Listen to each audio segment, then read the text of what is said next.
I'm an old man now, sitting on this creaky wooden porch as the sun dips low, and there's a smell in the air that pulls me back 60 years, damp earth and wild time drifting from those fields beyond the yard. I'll tell you plain, I wasn't always this gray and slow.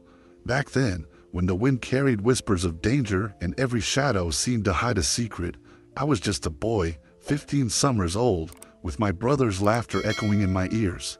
That laughter, softer than church bells on Sunday, used to dance around our little house in that village near the Polish border.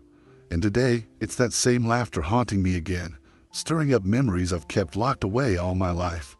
You see, sometimes a memory will sneak up on you like a stray cat at night, and before you know it, you're bleeding tears you've held in for decades. Now, stick with me here. If you do me a favor, tap that like button and drop a comment below to let me know you're listening. Maybe even subscribe if you reckon you want to hear more tales from this old timer. Did you hear that soft sigh? That's me trying to steady my heart. Anyway, that night flashed before my eyes just the other day, like a faded photograph you thought was lost. I smelled the cool wind off the forest, felt the ache in my hands where the dirt lodged under my fingernails, and heard the quiet groan of my brother as he lay bound in the moonlight. It's funny how those simple details stick with you, the weight of a shovel, the hush of the world when men in uniforms move like ghosts across your doorstep. I remember thinking, well, this here is the end of our laughter. And yet, in that darkness, something inside me clung to hope, fragile as a spider's web. I've chewed on that hope every day since. It's what wakes me up with a start in the middle of the night, and it's what has me talking to you now, my voice trembling like the last leaf on an autumn branch. It's why this story refuses to rest in peace, even though I've carried it in silent pockets of my mind for 6 decades. Something tells me you've got questions, and I'm ready to answer them, as hard as that truth might cut. But first, I need you to feel what I felt, the sting of betrayal, the chill of fear, and the fierce warmth of brotherly love that no tyrant could ever snuff out. I'm telling this not for pity, nor for vengeance, but because some stories deserve a voice, no matter how faint. So lean in close, friend, let my words be the lantern guiding you through the darkest corners of memory, and perhaps, in the flicker of these recollections, you'll find a part of your own story waiting to be heard. Feel that weight in your chest? That's the ache of unspoken truth. And trust me, it's high time someone spoke it out loud. I can still see that stretch of dusty road leading to our little farmhouse, the one with the chipped red shutters and the hand-hewn barn standing guard beside it. Back then, before the terror crept in, my world was built on simple rhythms. The roosters crow before dawn, Mama's soft humming as she kneaded dough for the morning bread, and the church bells chiming across the valley on Sundays. I was just a scrawny 15-year-old with dirt under my nails and dreams so big they felt like clouds above the Carpathians. My brother, Ender, would laugh when I tried to lift hay bales twice my size, and we'd end the day flopping side by side in the meadow, watching the geese wheel overhead. Folks in our village lived by traditions older than any of us, harvesting apples under the waning moon, sharing stories around the hearth that smelled of pine and smoke, and praying in whispers for good harvests and safe winters. I believed then that kindness was the truest currency, that a warm loaf of bread or an extra blanket meant more than a satchel full of coins. Our neighbors, the Kowalskis and the Petrenkos, would nod as we passed in the lane, and Mama would always tuck a slice of cheese into my coat pocket with a wink. Life was simple, but it was everything to me, a patchwork of laughter, breadcrumbs, and whispered prayers. I thought the world would always tilt gently on its axis, that people would return kindness with kindness, and that the promise of tomorrow was as steady as the church steeple in the village square. In those days, I was chasing sunbeams through the hayfields, wondering if I'd ever see the ocean or walk the streets of a city where no one knew our names. I pictured myself riding a train far away, a notebook in hand, pinned ready to capture stories from strangers. And through it all, Ender was by my side, my partner in mischief, the one I trusted more than my own shadow. He taught me to stand tall when bullies came calling, to share my loaf of bread when someone hungered, and to carry my dignity like a lantern in the dark. I can almost feel the rough weave of his shirt beneath my fingertips now, smell the faint scent of tobacco on his breath as we leaned against the barn door, plotting our next adventure. We didn't know then how quickly laughter could turn to tears, or how a peaceful night could shatter under the weight of cold steel boots and murmured orders. But in that moment, I believed our bond was unbreakable, that the world was a place where good men and women held fast to their honor, no matter what storms blew in. Little did I know that those very fields, once so full of promise, would later bear witness to a darkness I couldn't have imagined in my wildest dreams. Yet, even as I look back now, I'll never forget the warmth of those days or the way hope felt like the first sip of water after a long, hot sun. I was young then, full of faith in the simple truth that kindness was a light no shadow could ever snuff out, and it's that same light I cling to, even now, as I share this story with you. I still recall the afternoon Irina Petrikova wandered into our tiny schoolhouse like a breeze slipping through an open window, golden hair pinned up with a ribbon that caught the light, and eyes so bright they made the chalk dust in the sunbeam look dull by comparison. Back in those days, folks rarely ventured beyond their own plots of land, but Irina's family had come from over the ridge, and she was our new teacher's daughter, just 19, with a laugh like tinkling bells and a way of looking right through you, as if she could read your soul. That was the very moment everything in my world shifted. My heart thumped so hard I could swear every boy in the room must have heard it. I couldn't explain why, but the world felt both bigger and more dangerous all at once. Soon after her first lesson, she asked me to stay behind, alone in that empty classroom with dust motes dancing around the desks. I watched her fingering the edge of a folded piece of paper, the way a person holds on to a secret that feels too heavy for their shoulders. "Would you do me a favor, Sasha?" she said, using the little nickname she'd given me. "I need you to take this to my brother in the village beyond the woods." My knuckles turned white around that paper, and a surge of something fierce and fiercer than fear buzzed through me. I was just 15, a kid who could barely have the sack of potatoes on market day, yet there I stood, clutching a note that might have meant life or death to someone who smiled at me like I was the only person in the world. I remember feeling my palms sweat, the rough grain of the wooden desk under my fingertips, and thinking, well now, guess I won't be sleeping much tonight. Delivering that letter meant slipping past the patrols, ducking through the underbrush, every twig snap sounding like a gunshot in my ears.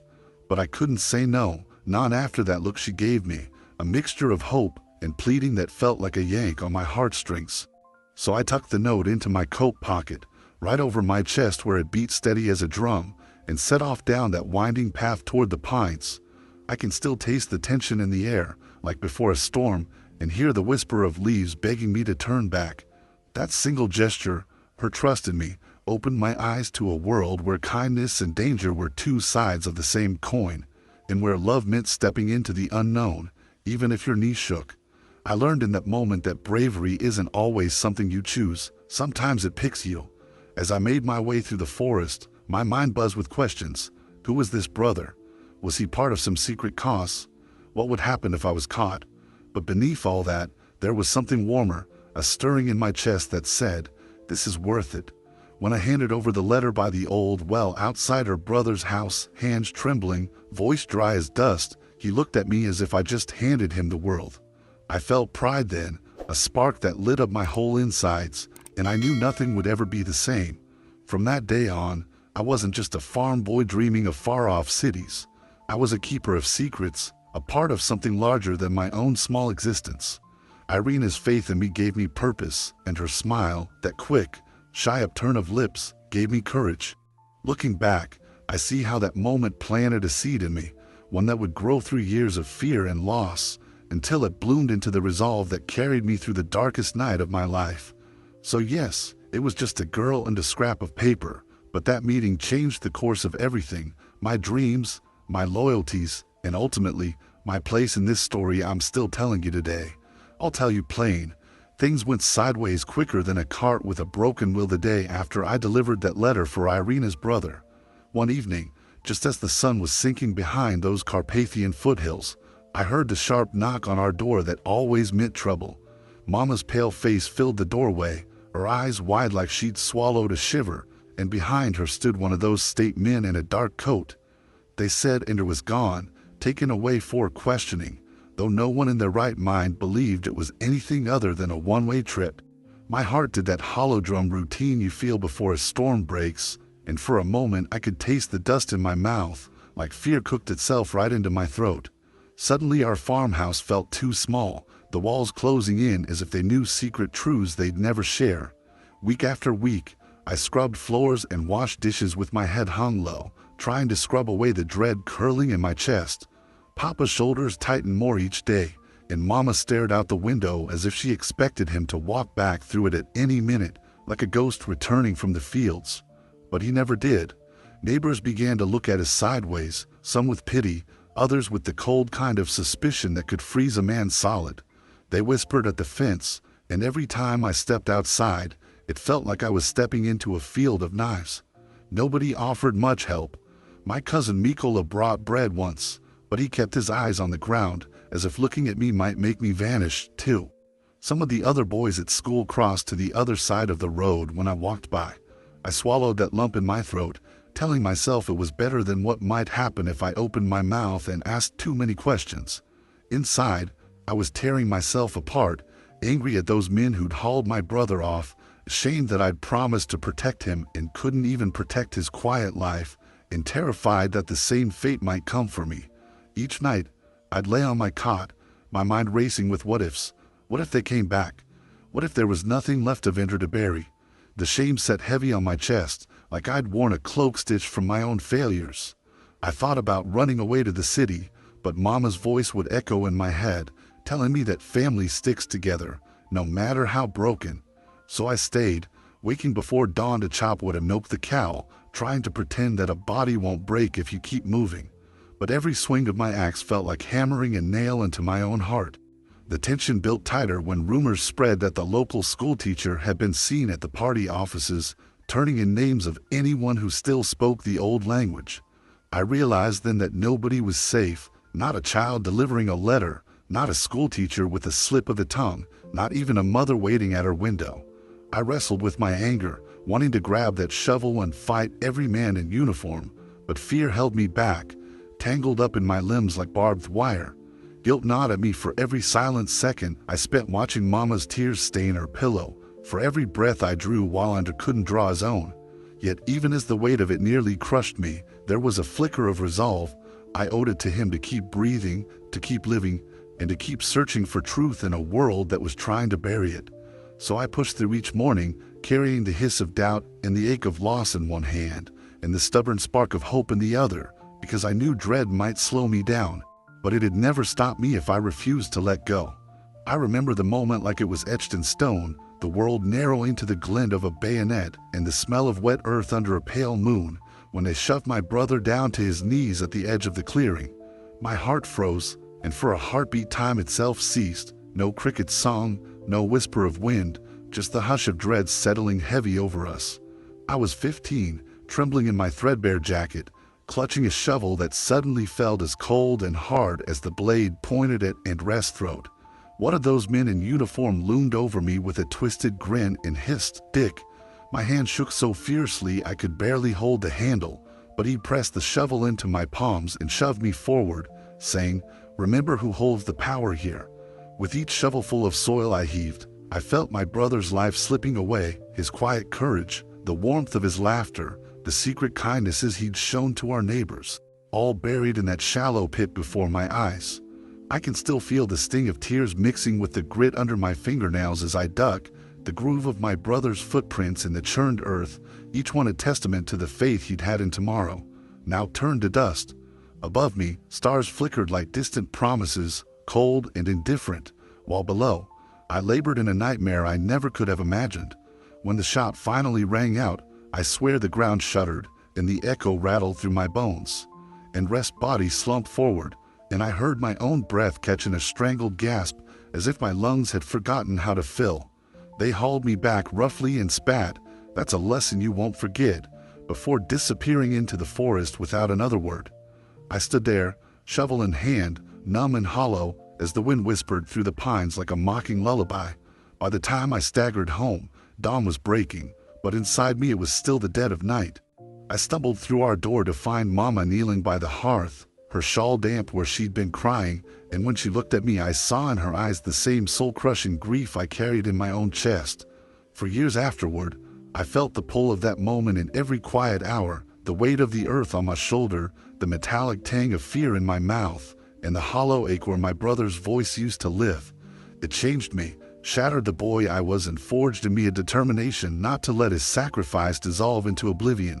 That night taught me how fragile life is, how swiftly innocence can be stolen, and how essential it is to bear witness, even when bearing witness feels like holding a coal to your own heart. And so, when I speak his name now, I feel the pulse of that memory, raw and persistent, reminding me that some truths demand to be unearthed, no matter how deeply they've been buried. I drifted through those years like a leaf on a slow river, the current of my days barely stirring beneath a sky that seemed forever gray.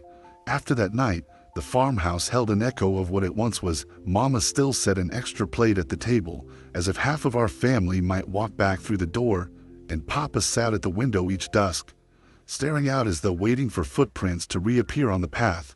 I took to wandering the fields alone, tracing the rows of apple trees wherever, and I once scrambled for fallen fruit, my hands buried in my coat pockets to keep from shaking. Work became my anchor, hauling sacks of grain to the mill, stacking wood by the barn, each chore done in a quiet trance so that the ache in my chest might dull for a moment. But beneath the steady rhythm of labor, a hollowness settled in my bones. The simple faith I'd held, that kindness would always find its way back, that good people would protect each other, felt like a child's dream, gone the moment I opened my eyes to see what men were capable of. Nights were the worst. The silence of the room pressed in on me, and I'd lie awake, staring at the ceiling, listening for the sound of branches scratching against the roof, half expecting to see those three men's silhouettes appear in the moonlight. I tried to pray, fumbling with words that once flowed from my lips like a gentle stream, but now came out jagged and broken. Faith had been my compass, but after that storm, the needle spun wild, pointing nowhere I could trust. Mother's soft humming in the kitchen reminded me of a world I could no longer find my place in.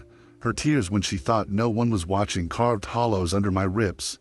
I felt stranger than a traveler far from home, even though my feet never left that patch of earth.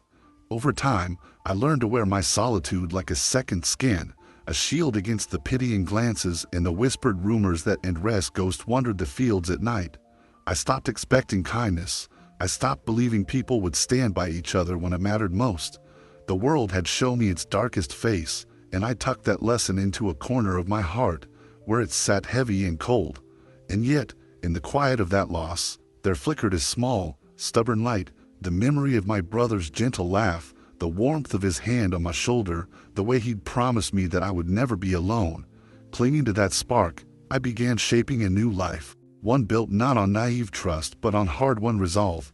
I left the village at dawn one spring, carrying nothing but a small pack and a head full of questions. In the city, I found work as a loader at the warehouse and later as a guard at the factory gate, places where faces were strangers and words were few. There, anonymity felt like mercy. No one asked about my past, and I rarely spoke of it. Yet every time I closed my eyes, I was back on that cold ground, shovel in hand, and the weight of loss pressed down all over again. It took years, decades, really, for the frost around my heart to thaw enough that I could let a flicker of hope slip in. But I never forgot how the world could turn on a dime, nor did I forget the price my brother paid. So I carried on, half a man haunted by silence, and half a man forged by memory, each breath a quiet testament to the truth that I refused to let die. I never thought I'd feel the stirrings of hope again, but it came on an ordinary morning, just after the first thaw of spring, when the whole world smelled like wet grass and promise. I was trudging down a side street in the city, coat collar turned up against a stubborn breeze, when I spotted an old man struggling with a stack of boxes by the curb. His hand shook as he balanced one precarious bundle after another, and I saw in his eyes the same flicker of fatigue I'd carried for years. Without thinking twice, I stepped forward and said, "Here, let me give you a hand." We hauled those boxes together, groceries, it turned out, meant to feed his granddaughter for the week, and for the first time in decades, I felt useful again, like the weight I'd carried inside was easing just a bit. He thanked me with a soft grin, offered me a piece of homemade bread wrapped in wax paper, and told me his name was Peter. As I bit into that warm, crusty slice, memories of my mama's kitchen flooded back. I remembered how she'd press a loaf into my hands when I was too proud to admit I was hungry, and how Ender would steal a crust when he thought no one was looking. The taste of that bread was a bridge across time, connecting me to the boy I'd once been, before fear had ground me down. Something in my chest shifted then, an ember glowing after a long, cold winter. That small act, helping another man, sparked a new question in my mind. What else might I still do? Over the next days, I found myself visiting Peter and his granddaughter, Anna, at their modest apartment. She was shy at first, but when I showed her how to roll dough with her tiny fingers, her laughter rang through the room like bells, and I felt the tightness around my heart loosen.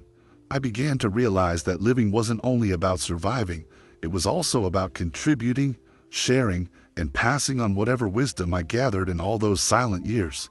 So I started small, volunteering at the neighborhood center, teaching old folk tales to a ragtag group of kids whose eyes lit up at every mention of forest spirits and hidden treasures.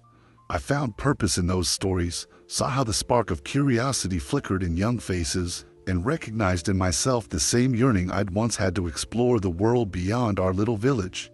Each day, I'd return home with hands that ached from lifting chairs or stirring soup, but with a lightness in my step I hadn't felt since before the darkness descended. The routine anchored me: morning coffee with Peter, storytelling at the center in the afternoons, and quiet reflection on my porch at dusk, where I'd scribble notes in a tattered journal. I wrote about the kindness of strangers, the resilience of youth, and the way hope could grow from a single act of compassion. Slowly, I noticed the world around me shifting too. Neighbors stopped to chat, sharing news of garden sprouts or a neighbor's new grandbaby. Anna greeted me with a wave and a grin every time our paths crossed. Even the sky seemed brighter, as if it recognized that a soul once buried beneath grief was finding its way back toward the light. I began to understand that a second chance doesn't always come with fanfare. It often arrives quietly, disguised as a simple moment of connection. It's in the outstretched hand, the offered loaf of bread, the child's eager question, "Grandpa, tell me another tale." And in that realization, I felt a warmth bloom inside me, a cautious optimism that dared to whisper, "There's still more life ahead." That whisper grew louder each day, urging me to plan a journey back to the village, to walk the fields where Ender and I once roamed, to see if the old church still stands, and perhaps to leave behind a small memorial in his honor. Because now I know that living fully means honoring the past, but not letting it chain you forever. It means answering the call to kindness, no matter how small, and trusting that those ripples of goodwill will carry you to shores you once thought unreachable. So, here I stand at the brink of a new adventure, heart steady, eyes clear, ready to step into the next chapter with the cautious joy of a man who's been given a second chance and determined not to waste a single moment. I reckon it was early one morning when I finally quieted the storm in my chest and made that choice, stood on the edge of the world I'd built from fragments and whispered to myself, "Enough of dragging this weight around." I took that old shovel, the one I'd held in trembling hands so many years ago, and set it by the barn where the sun could reach it, then walked back inside without a backward glance.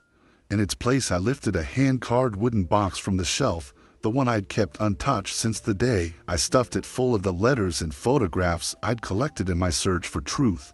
With a deep breath that rattled loose the cobwebs in my mind, I opened that lid, laid out each yellowed page across the table, and let the light settle on every line I had once thought might break me. I saw my brother's boyish scrawl, the neighbor's shaky hand, the ink signatures of men who never owned up to what they'd done. And then I closed the box, latched it tight, and tucked it away in the darkest corner of my closet where it could gather dust but never haunt me again. I told myself in that moment that the past had its place, etched into my bones, stitched into the soil of that Eastern European village, and echoing in the laughter I'd once promised to carry forward, but it would no longer be the chain around my spirit. I stepped outside to the gentle sway of the apple trees, felt the breeze brush my face like a long-lost friend, and promised the sky above that I was choosing life, plain and simple. No more tiptoeing around old wounds, no more letting sorrow drive the stake through my days. Instead, I would plant something new, a sapling I'd brought back from the city, a slender young oak that might grow strong where once only grief had taken root. I knelt in the soft earth, hands steady now, and dug a humble hole with nothing but the promise of tomorrow in my heart. As I pressed the roots into the soil, I felt the world shift, those heavy clouds of memory lifting just a fraction, letting a sliver of sunlight in. I whispered to that tiny tree, grow tall, and remind me what it means to stand firm. In that simple act, I realized I was forgiving, not the men who'd stolen my brother's life, but myself for carrying his absence like a scarred banner across my ears. I picked up the watering can and poured fresh water around the sapling's base, each drop a quiet benediction, a prayer for the strength to live without regrets. And when the last of the water seeped into the ground, I leaned back against my shovel, my old adversary turned witness, inside a breath so deep it seemed to pull new air into my lungs. I stood then in the morning light, a man weathered by loss but unbroken, and felt the first stirrings of peace. The past had been its own teacher, brutal and unwavering, but it would not define the rest of my days. I chose to walk forward with an open heart, to share stories not in sorrow but in hope, to honor my brother's memory by living fully, without the chains of what-ifs or the shadow of what could have been. From that day on, I have lived by one simple creed. I will carry truth, but I will not carry the burden alone. I will plant oaks wherever I can, water them with kindness, and let their branches reach high as a testament to the resilience of the human spirit. That to me is acceptance, finding the courage to lay down the shovel, close the box, and step into the sunlight of a life reclaimed. I've carried that story in my bones for 6 decades, and what I've come to understand is this: life doesn't hand out neat endings, and the weight of our losses won't evaporate simply because we wish them away. Back when I was 15, I believed that if I just held on long enough, things would right themselves, that the world would circle back to kindness like the seasons turning. But real wisdom doesn't come from hope alone, it grows in the soil of hard truths. I learned that sorrow and joy can share the same breath, that a man can plant a tree and still carry scars from the day he dug a grave. And through it all, I found that the greatest gift we can give ourselves and each other is the permission to keep living, even when a part of us feels forever broken. There's a tenderness in realizing that our past shapes us, but it doesn't have to imprison us. It can be the engine that drives us forward, the spark that lights the way for someone else stumbling in the dark. I've seen how a single act of compassion, helping a neighbor carry groceries, telling a story to a child hungry for wonder, can ripple out in ways we'll never fully see. That's the hard-earned truth I want you to hold. Don't wait for perfect closure to start doing good. Don't insist on healing before you dare to love again. And don't believe the lie that your grief disqualifies you from hope. My brother's life and his death taught me that silence can be a vault of pain or a sanctuary of remembrance, depending on when and how we choose to open it. So let your memories be lanterns, not chains. Use them to guide your steps rather than to weigh you down. If you've been haunted by a loss, know that bearing witness to your own story is an act of courage, and sharing it can set both you and someone else free. Maybe it's time for you to lay down your own shovel, to close the lid on that box of old regrets, and to plant something new, be it a tree, a friendship, or a promise to yourself that you will not let yesterday steal today. This isn't a Pollyanna speech or a slogan on a poster. It's the conclusion of a life lived long enough to see both cruelty and kindness at their extremes. The real lesson is that we are never too late to choose compassion over bitterness, to turn our grief into purpose, and to let our scars become our story rather than our excuse. Perhaps, if you listen closely, you'll feel that ember glowing inside you, the same one I felt when I offered help to a stranger on a windy morning. And if you do, don't cover it up. Stoke it with small acts of kindness, with stories shared over coffee, with quiet moments of reflection beneath the sky, because the world needs your light, just as I needed mine to find its way through the night. So maybe, just maybe, it's your turn to stop waiting for permission to live fully. The moment is now, and the lesson is this: carry your past like a veteran wears his stripes, honored, never hidden, and march forward with the knowledge that every step you take matters, not only for yourself, but for everyone who's watching, waiting for a spark of hope to light their own path. Now, as I sit here on this old porch swing, the evening breeze rustling through the trees like a soft whisper of days gone by, I find myself smiling at the wonder of it all and looking straight at you through the screen. I want you to feel the warmth in my chest, that gentle glow of connection that no amount of years or distance can ever dim, because what we shared together in these 10 stories is more than just a walk down memory lane. It's a reminder that the past lives inside each of us, shaping who we are and guiding where we go.